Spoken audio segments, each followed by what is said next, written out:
Hello, everyone, and welcome to the Categorically Romance podcast. My name is Bree, and I am so excited. Today, I have author Trish Milburn joining us for the first time. So, welcome to the podcast, Trish. We're so happy you're here. Thank you for having me. I'm glad to be here. Can you tell us a little bit about yourself? Okay, well, I've been writing for quite some time. I started actually writing my first manuscript when I was still in college. Um, that's one of those that will forever stay like not published because it was not very good. um, but continued on as I worked as a journalist for a number of years, and I still freelance write for the magazine that I used to work for. But as we were talking before the podcast started, I'm a Kentucky girl. Grew up in Kentucky, went to college here. Then my husband and I moved to Nashville for about 20 years, and then Florida for 6 years, and then we ended up back in Kentucky like a couple of years ago. Did you move back to like your same hometown or? No, neither of us had lived here, but this is where my father-in-law, brother-in-law, and sister-in-law live now. So we came to be closer to his dad as, he's getting older. So. I have to say, I adore your website because it's just gorgeous to look at, but also like you share so much about yourself, which as a podcaster, I'm always like, yours is perfect. So thank you for giving You. me so much. Like anybody That's good that's to new know. to you, it's like your website is just, I think if you're new to building a website about yourself, go look at Trish's. That's what I will say. So Oh, on thank it, you. you call yourself one part author and one part fangirl. So what's one of the earliest things you remember fangirling about? That's pretty easy. It's Duran Duran. Oh, I okay. love Duran Okay. Duran back, in the heyday of, yeah, I really liked their music and kind of their whole stage presence. And I never got to see them live, but I really liked them. So yeah, that was probably one of the earliest things. That and Harrison Ford. Until Oh. I realized that he was the same age as my mom. What's your Duran Duran song of choice? Like I love Come Undone. Oh wow, that's a hard question. I don't know actually. Yeah, Yeah, there's so many good there's ones. so So many. Yeah. I have some get to know you questions. So first thing that kind of comes to mind, um, which is going to be interesting because you are someone that seems to really love things. So tell us two of your favorite things. favorite things. Say, as you could probably tell from my website, there's K-pop and K-drama. Hmm. I'm going to group them into one because there's a lot of overlap between the two. I discovered both of them in 2018, and I just fell in love. I love the music; it makes me happy. There's a lot of great stories in K-dramas.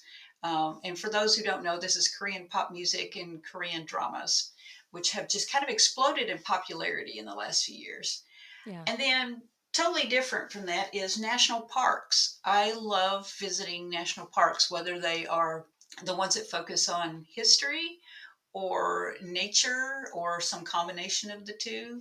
I just really like those. My sister worked in Yellowstone for a while, and so that's kind of, I liked parks before, but when she worked there back in the 90s, I visited and I was just like, oh, this is really cool. That is on my like life bucket list to see. So to know that It's your sister gorgeous. worked there and you were able to go, it's just, Hmm. oh gosh. Okay, who is one of your most read authors? Okay, this is an interesting question. Is probably, if I'm talking about pure numbers, in romance, it's probably my best friend, MJ Frederick. She's also an author. So I've read a bunch of hers. But probably as far as like people I don't know, author wise, it's actually two mystery series authors that I just kind of really glommed to their series a number of years ago. And one is Nevada Barr. Mhm. She is a former national park ranger, and all of her Anna Pigeon mystery series is set in national parks. And that character Anna Pigeon is a national park ranger, and so it kind of we've got Lake Superior, and the Natchez Trace Parkway, Liberty Island, just all over the place. And then the other one is Dana Stabenow. She's an Alaska author and who has the Kate Shugak series. It's a really interesting character, but also a really cool sort of look into what it's like to live in Alaska, to be a native there, Mhm. to what it's like to live in the bush. Well, if you came with a warning label, what would it say? May steal your brownies. I mean, if you're gonna I, steal anything, it should be treats, so yeah. I'm so fascinated by your love of, like, the Asian dramas and then, of course, the K-pop. So, if somebody is completely new to that world, drama-wise, something to watch on screen, what is, like, one that you would point them to go watch? I would say Crash Landing on You. It's easily accessible because it's on Netflix, and it's just a great romance. Kind of a opposites attract because you've got a woman who is South Korean. And she's part of this conglomerate family. They're very wealthy, and she's a kind of a CEO, and she goes hang gliding one day and gets caught in a storm and gets blown into North Korea. Oh my Where gosh. yeah, yeah. And I mean, you have to suspend disbelief, but it's so she meets a North Korean soldier, and through hijinks and hiding her and everything, they fall in love. And what's really cool about this story is that the actor Hyun Bin and the actress Sun Ye Jin, they actually fell in love, got In married, real and now they have a life. baby. I love that. So, you touched a little bit on when, like, I think you said it was, like, 2018 when you discovered your love of both the dramas and the K-pop. Like, what is it do you remember, like, what song you heard first or, like, just that feeling of, like, "Oh my gosh, I'm really into this"? Because it did. I feel like it just came out of nowhere and took the world by storm and blew up. Yeah. Um, yeah, it got very popular worldwide because of the success of BTS. And something that frustrates me as a former, or well, still sort of journalist, is that so much of the reporting in the West, it's like that's all they cover. But there's so many awesome groups, both boy groups and girl groups, that have such an interesting array of music. Everything from just pure pop to like K hip hop, K rock, kind of mixtures of all that. It's just lots of really cool music to choose from. But yeah, probably I actually came to K-pop from K-drama. I had Netflix had suggested I watch something, and that led to something else. And I was watching a drama called Scarlet Heart Rio, and there was a soundtrack song. And I've always really loved soundtrack music, but this one was a really cool song, and I was like, who is this? I love this song.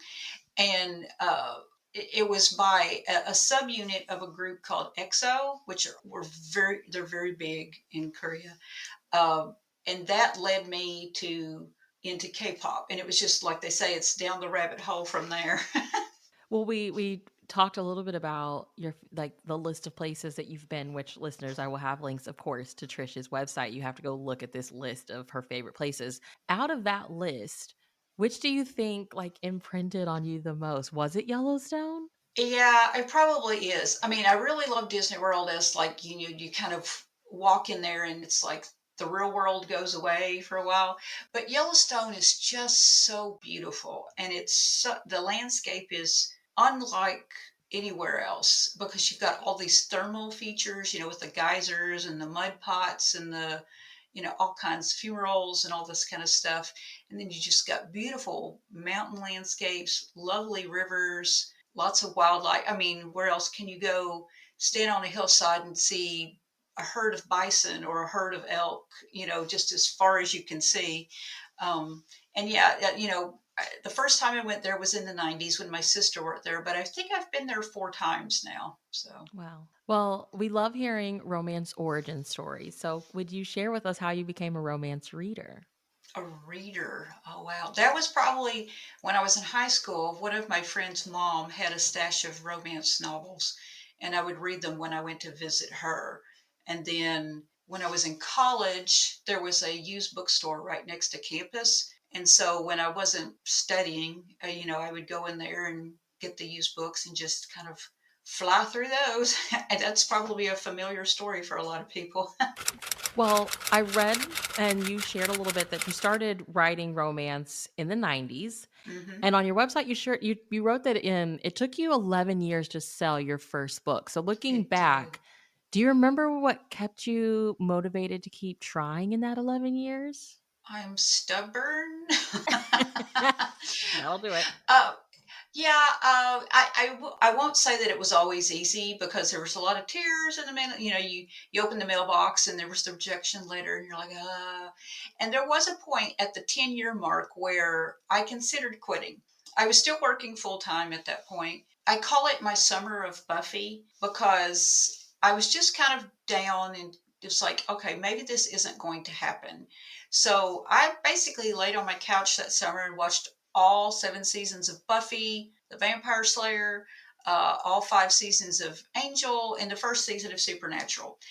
But then somewhere in the middle of all that TV watching, I got an idea for a YA, a paranormal YA. I have always liked paranormal stories.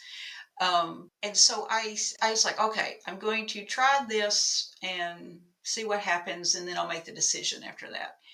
So I wrote this book that was about kind of like, well, I call it like witches meets the Sopranos. So that book became 3 books, and they were the Coven series that I did, and those were the first books that I sold. Mhm. And I sold them to Razorbill, which is part of Penguin.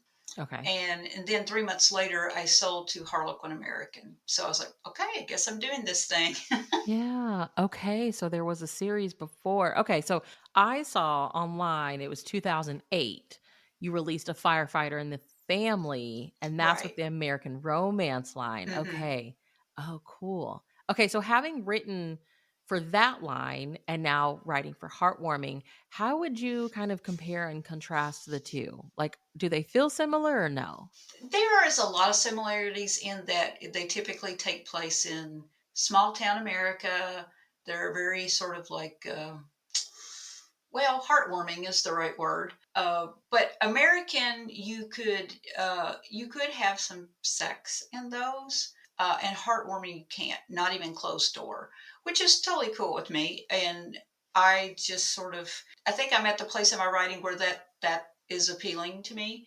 But and because of that, you focus more on just sort of the pure building of the romance, but and the kind of like from the initial meeting to first sort of like, maybe this person's kind of interesting to attraction. You're building on the emotional aspects of the relationship, and then you also there's a word count difference. Americans were about 55,000, and heartwarmings are 70.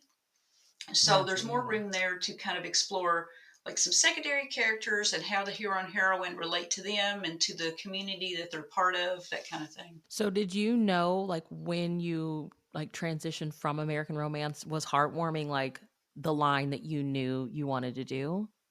Actually, for a while, I thought I was just kind of done with Harlequin because the American line closed and Nocturne line closed. Yes, you wrote for Yeah, Nocturne too, which yeah, I one book. love Yeah.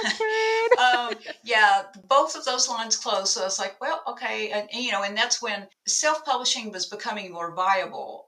It was no longer just you paid somebody to print your book. It was, through Amazon and Barnes and Noble. And it's like it was viable now. And it was, the money coming in instead of the money going out. So I thought, okay, I'm just going to do that now because it was like exploding and people were, doing well. But then Harlequin actually came to me and asked if I wanted to write for Heartwarming. So I was like, okay, sure, I'll give this a whirl. Well, Heartwarming was my introduction to Harlequin. So, creatively for you, what have you been enjoying about writing romances for this line? uh, I think it's kind of the same thing about how it's different from American. It's like I like being able to. A lot of people write and do it well, focusing just purely on the hero and heroine. I like to write about that plus their relationship with, family and friends and the community at large, kind of having a bigger picture of this world that they live in. I like I like writing quirky secondary characters and how they can bring some humor to the story. Because as a rule, I wouldn't say I'm a humorous writer. My friend Tanya Michaels is super humorous writer, and so I'm kind of jealous of her, just the ease with which she does that. But mine doesn't tend to be that way. So these secondary characters can bring in some humor, whereas the main story may be very tense, or oh no, what's going to happen Mhm. next, that kind of thing. Yeah, I think that is so important. Like the people in our lives really kind of, they are important in like shaping who we are. Hmm. So I love that about Heartwarming is that you do get the chance to kind of see their community, because I Right. think if you're going to love somebody, sometimes those people are part of the package too. So yeah. Right. Yeah, and they can influence the relationships, either positively or negatively. Well, your upcoming July release is The Heart of a Rancher, which is Hmm. Jade Valley, Wyoming, book 4. Can you tell us what it's about? Yeah, it's the first of what I hope is going to be like 3 books about these 3 sisters. And the first one in this book is Ivy Lake. That's her name, and she is like me, originally from Kentucky. And the book opens where she's in a relationship, but I won't spoil it. But things go awry, and she enters a contest on a whim to win a historic building in Wyoming, and she wins. And that's how she ends up in Jade Valley. And it's one of those where she gets there, the building's not quite what she thought it was going to be, so she needs help fixing it up. And so you have the hot rancher who also needs some extra work, and so he comes to help her fix up her building, and and then love blooms. Love Blooms. Yeah. Well, I think like I was reading about the book and I was like, oh man, anytime I have like renovation and romance, that it's just such a fun Hmm. combination. So, did you have a favorite scene writing wise, or now that it's done and it's about to come out, that you're like, oh, I really hope readers enjoy this particular scene because you had such a good time writing it? Yeah, there are a couple of but one where the hero and heroine and his mother and younger sister, they all go to this sort of, it's kind of like a junk store slash, those places in the country where, they've just collected a million things and you just kind of go through it and see what you want. It's kind of that. So I'm a thrifter. I enjoy going thrifting and try to find vintage things and that kind of stuff. So I really enjoyed writing that scene because it's a combination of kind of what the interesting things they find as they walk through this place, and then the relationship is building very much at this point, and so there's like little romantic moments as this happens too, and it's an interesting turning point for the hero's mom too. She's been through some things, and part of the story is bringing her out of kind of a dark place she's at the beginning. So that's part of that aspect where I like writing about the characters that are also part of the world. So Well, can you tell us any behind the scenes details of writing it? Like any music you listened to, movies you had to turn on, phone a friend moments? I don't tend to listen to music when I'm writing. I'm kind of one of those who needs it to be quiet. And if I do listen to anything, it doesn't have words. Okay. Uh, but as far as like, this is more like kind of behind the scenes for the series as a whole. Jade Valley, like I've been to Wyoming several times. Of course, Yellowstone is there, the Tetons, Jackson Hole. Just kind of it's very different for one side of the state of Wyoming to the other. Same with Montana. But I kind of set Jade Valley, of course, is a fictional town, but it's situated about halfway in between Jackson, Wyoming, and the Wind River Indian Reservation. And actually, the heroine in book 3 is she grew up on the reservation. She's Shoshone, and she's the county sheriff for this place. So yeah, I've driven through that area before, so I have like an interesting visual in my head of what this valley looks like. like this green valley in between two mountain ranges, so with a river running through it. So I mean, you said you're hoping this is the first in like another kind of series, keeping the series going, but following, new characters. right. Hmm. Um, are you working on any of those books now? I'm working on the proposal for the second sister's book. We've kind of gone back and forth a little bit on that. So that'll be something I'm working on this upcoming week. Okay. And where can everyone follow you online? Well, my website that you mentioned is just trishmilburn.com, and it has like links to all my social media. I'm probably, I bebop around on Facebook a bit. I'm probably most active on Twitter. I do have a woefully underutilized YouTube channel. I need to Same. like put more. I need to put more content on there, but it's like there are only so many hours in the day. Yeah, yeah. And it seems like YouTube is kind of like the platform that is here to stay and is probably Yeah. the smartest one for all of us to use, but Hmm. that involves like kind of having on real clothes. I don't know. Yeah, Just like well, I and don't. the time that goes into editing, and Yes. and if you're not like a professional editor or whatever, it's like, okay, you have to, okay, how do I do this again? And for a while, I didn't do it because we had like super slow internet, but we just recently got fiber, so it's like, oh look, internet that actually works. Well, I hope you give it a try, Trish. I will Yeah. definitely subscribe to you on YouTube. So.